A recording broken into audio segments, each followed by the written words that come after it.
Welcome back, everybody. Final half hour of our show on this Tuesday morning. Really excited for our next guest to come on.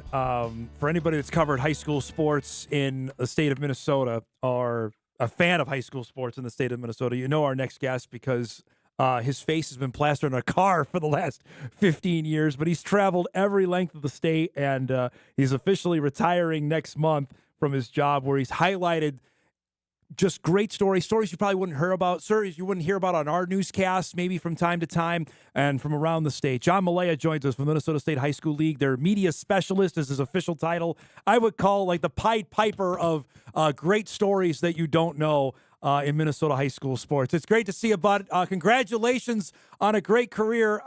My first question is why now? Why is this the time to be done? Well, I found a gray hair this morning, Don. You can see that. So, yeah, I'm closer to 70 than I am to 60. I started working as a sports writer when I was 15 years old. That was 51 years ago. And it's just time. My wife's been retired for a couple years. We've got things we'd like to do while we still can. So, yeah, I feel like I filled that bucket, and it's time to move on. And I am almost done. I've got my class of 2025 T-shirt. Fantastic. This is my graduation year, so yeah, I'm excited. I'm really lucky to have been doing this for so long, and 20 years at the Star Tribune before that. And yeah, I don't know that I've lived a charmed life, but this sure has been fun. Have you, I don't know the answer to this, have you made it to every high school in the state? No, no, and I don't think I ever could. I could do this for 30 years. I've been to a lot, and I Yep. know where all of them are. I've certainly looked at the map over and over, plotting trips and stuff. And I've driven through towns just to look at the high school or the football field, Yep. having never stopped. I'll do that a lot. But no, there's so many of them, and it's such a big state. That's almost impossible. You have gone from northwestern Minnesota to southeastern. What about it when you started doing it? Like, boy, this is either more encompassing or this is bigger than I ever thought about when you started doing the job. Yeah, one of the first things I realized as I traveled around the state, and I'm an Iowa native. Iowa's pretty much the same. You got rivers on the east and the west. Those are kind of picturesque. The rest of it's flat, rolling farmland. It's nothing to write home about. It's fine, but yeah, I drive around Minnesota, the bluff country in the southeast, and the woods up north and the North Shore, and it's phenomenal everywhere. And I get to southern Minnesota. That's kind of like my homeland of Iowa, very familiar. And I always tell people when I roll into a small town anywhere in the state and I see a couple of church steeples and two bars on Main Street and a grain elevator, I speak the language there. Those are my people. And yeah, it's a phenomenal state. I love this state. I wasn't born here.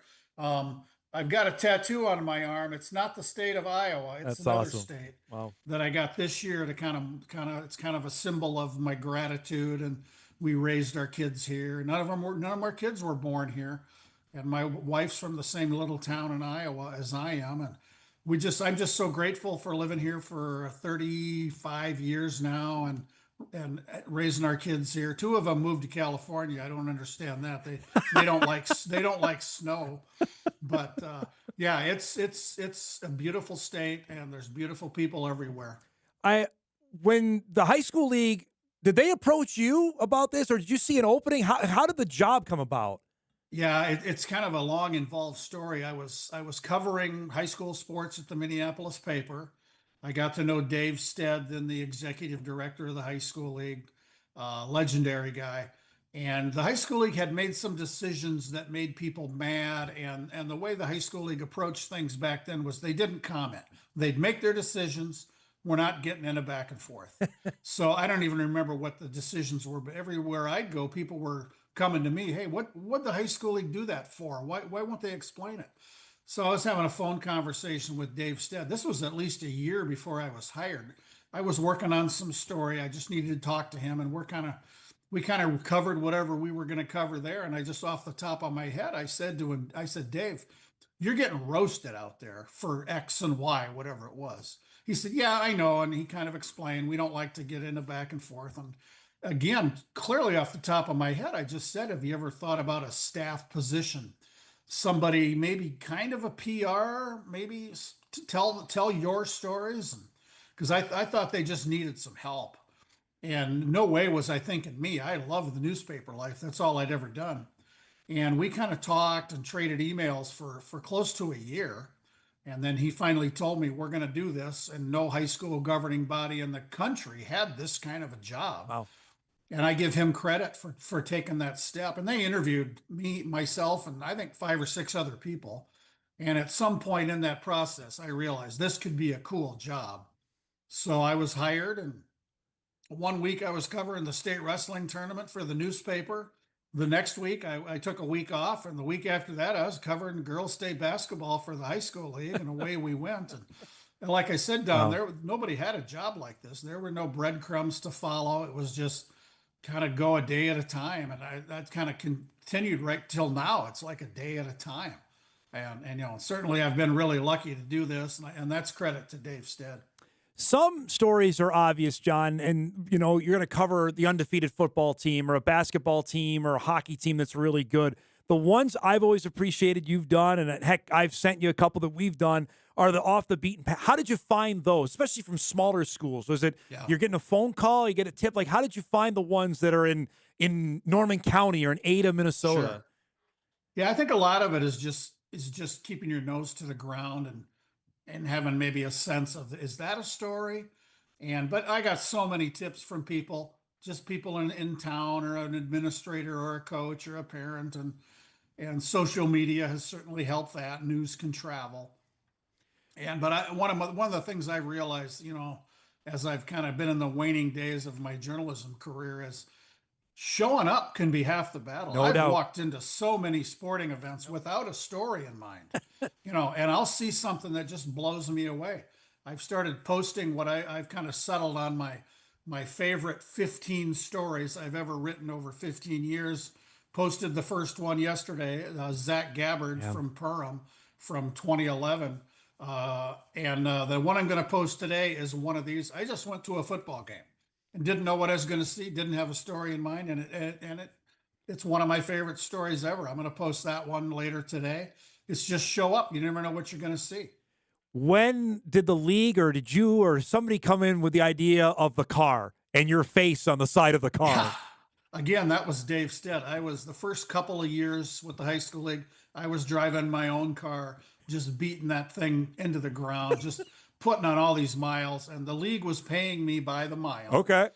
So they were writing me big checks every month, hundreds and hundreds of dollars. And this car was not going to last. No. And I said to Dave Stead one day, hey, you think there's any chance of getting a car dealership to sponsor a car? Give us some kind of good deal. And he knew a guy who knew a guy at Maplewood Toyota. And before long, he said, yeah, we got a car ready for you. Or I started getting emails from Toyota executives in Chicago here. Hey, what do you want? What do you want these graphics to look like? Here's 6 options. Pick one of these. So Toyota really came through. They would lease these cars to the high school league, not to me, for $0. Wow. 3-year leases, 4 different cars. So 12 years of a free ride with my stupid cartoon head on the side. And yeah, that was really something. I did not sneak into many towns in those things. Well, it became a thing. Like, I remember covering a game, and if you were there, that was a big deal. Like, John Millea is here because his car right. is in the parking lot. Like, that had to be surreal. Yeah. Some places they had me park the car 10 feet behind the end zone just so everybody could see it.